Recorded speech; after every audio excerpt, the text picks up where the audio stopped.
बजान दुगो देहिया ऐसन लागल स्नेहिया एहो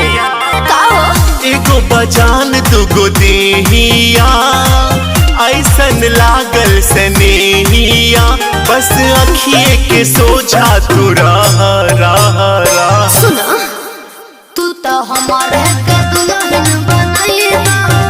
आओ भेड़िया गिरिया खाके कहो केहू दोसर से दिल न लगाइबा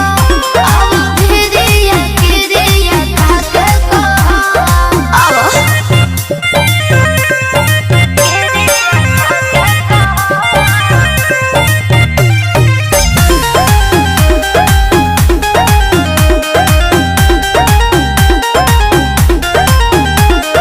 हमरा तू मिलन बाड़ू बड़ी भागी केहू के हमनी पर नजर न लागी सही बोला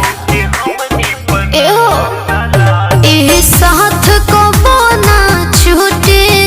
भले सगरी दुनिया रूठी सीना चीर के दिखा दी तू कह सुनो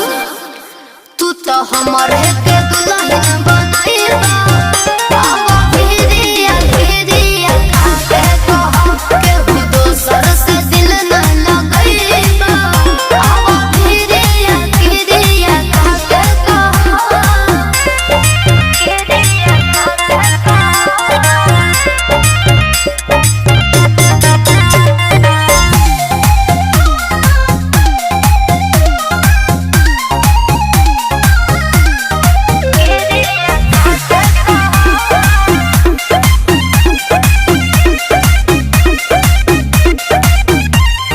तोहरे दीवाना हई हम जानो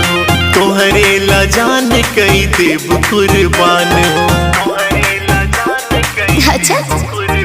तोहरे के मन ले बनी पाती बिना राहुल के जिंदगी न कटी हमरा संग ही तू दुख सुख सह